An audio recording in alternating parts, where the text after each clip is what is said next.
The studio lights were dimmed, but the atmosphere was electric. It wasn't just another discussion, this was a showdown. The moment Joe Rogan walked onto the set, you could feel something was coming. Known for his uncensored takes and refusal to play by the mainstream's rules, Rogan wasn't here to play nice. And when Megyn Kelly followed, heels clicking confidently, eyes razor-sharp, you could almost hear the producers gulp backstage. It started with a general conversation about the state of comedy. Late-night shows, political correctness, the shrinking space for actual humor. But then Rogan leaned forward, his voice calm but loaded with heat.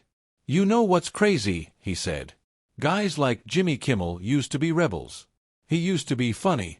Now he's just another guy reading a script written by people too scared to offend anybody, except the people who actually watch." There was a pause. A few gasps. Someone in the audience laughed nervously. Megyn picked it up from there, her voice cutting through the silence. Kimmel built his career on being edgy, daring. He roasted everyone. Now he just lectures middle America like he's morally superior. And this is the guy who used to do blackface on national TV. That hit like a truck. The camera cut to the host, who didn't quite know what to say. This wasn't on the teleprompter. This was live and raw. Rogan didn't back down. It's not personal. It's symbolic. He's become the face of a media class that wants control, not comedy. Obedience, not originality. The audience was fully locked in now. Phones were already out. Clips being recorded. Something viral was brewing. Megyn nodded. He's not punching up anymore, he's punching down. Mocking people who dare to think differently. That's not courage. That's cowardice. In that moment, Jimmy Kimmel went from being a Hollywood icon to a warning sign. And Rogan and Kelly? They weren't just speaking, they were tearing down the curtain in real time. As the heat intensified on set, the producers had a choice: cut to commercial or let the fire burn. They let it burn. Behind the guests, a screen flickered to life. A montage began rolling, clips from Jimmy Kimmel's most controversial moments. His monologues ridiculing vaccine skeptics, mocking working-class Americans, and shedding performative tears during political segments that seemed more scripted than sincere. Rogan glanced at the screen and shook his head slowly. This isn't comedy. This is activism dressed up in a suit and tie. His tone was sharper now, no longer just commentary, it was a challenge. What happened to making fun of everyone? That's what comedy was. Now Kimmel's picking safe targets. People who don't have publicists and studios behind them. That's weak. The audience murmured in agreement.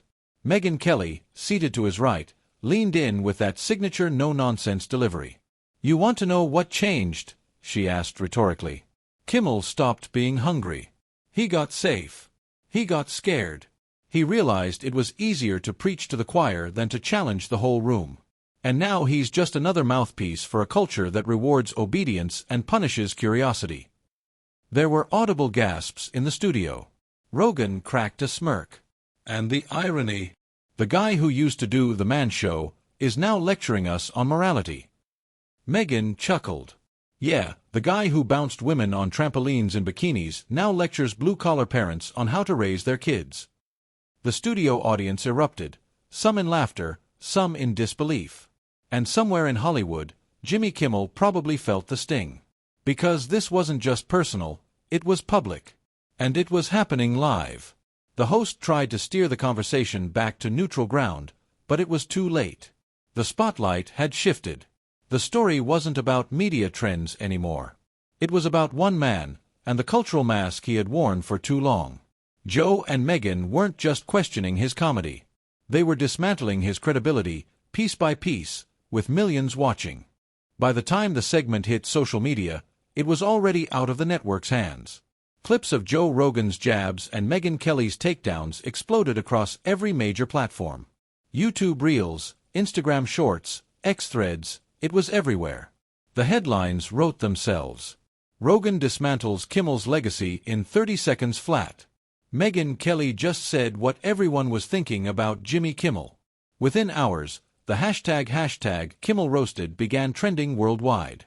And the response? Divided, but deafening. Some viewers defended Kimmel, claiming Rogan and Kelly were bullying or taking cheap shots. But the majority, they were tired. Tired of the condescension.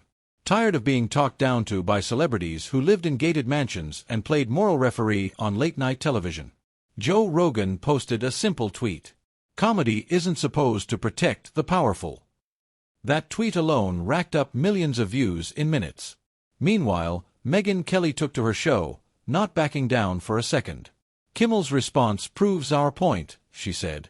He can dish it, but he can't take it. That's the problem with Hollywood comedians today. They want to be activists on Monday and untouchable on Tuesday. It doesn't work that way anymore. Kimmel, clearly rattled, tried to respond on his own show. His monologue included awkward jabs at Rogan's masculinity complex and sarcastic digs at Megyn's past in cable news. But the audience wasn't laughing, it was uncomfortable. Forced. Even his live studio crowd gave half-hearted applause. Rogan fired back the next day on his podcast. He's not funny when he's angry, Joe said.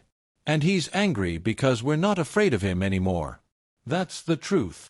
Kelly echoed the sentiment in her own style. He used to be a comic.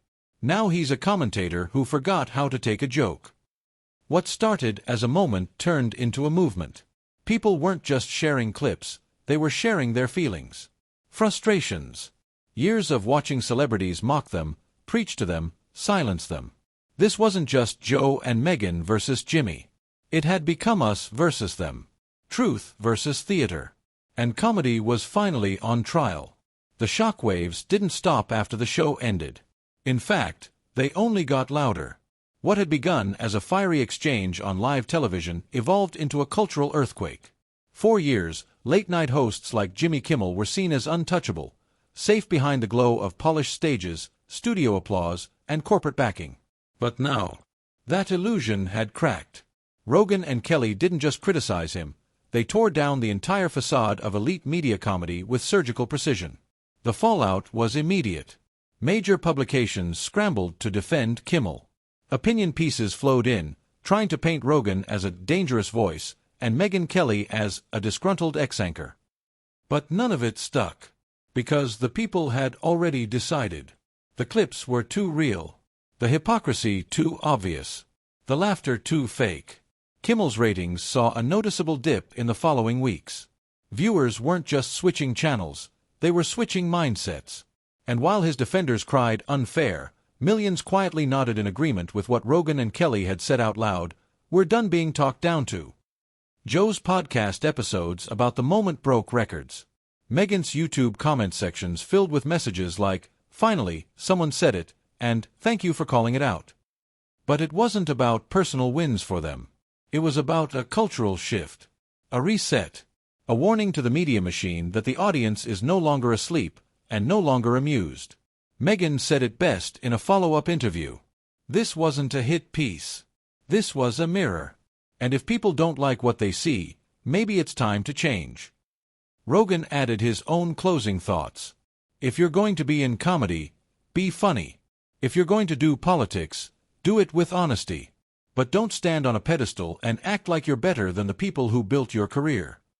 That final sentence echoed across millions of screens, earbuds, and hearts.